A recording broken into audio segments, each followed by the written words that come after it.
दंडवत प्रणाम। या ठिकाणी आपण संगीतमय प्रवचनाचा लाभ घेतला।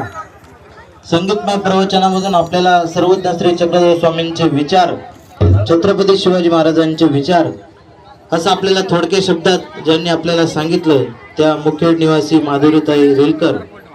खरोखर त्यांनी भक्तीचं महत्त्व सांगितलं, नामाचं महत्त्व सांगितलं। आपण जीवनामध्ये आल्यानंतर काय केलं पाहिजे। खरोखर हा देवरे परिवार खूप भाग्यवान आहे की त्या मार्गशीर्ष महिन्यामध्ये या देवरे परिवारांच्या घरी पंचावतार उपार महोत्सव या ठिकाणी साजरा होत आहे। जगद्गुरु श्री दत्तात्रय महाराजांचा अवतार याच महिन्यामध्ये होत आहे।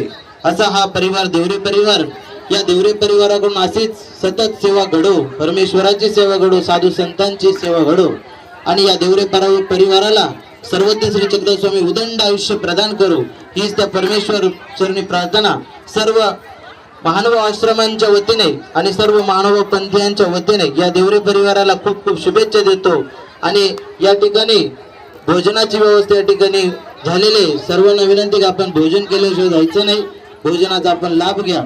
हा पंचावताराचा महाप्रसाद आपल्यापर्यंत येणार आहे, याची आपण काळजी घ्या। हा प्रसाद कुठे पडता कामा नये याची सुद्धा आपण दक्षता घ्यावी। आणि या ठिकाणी थांबतो। दंडवत दंडवत दंडवत।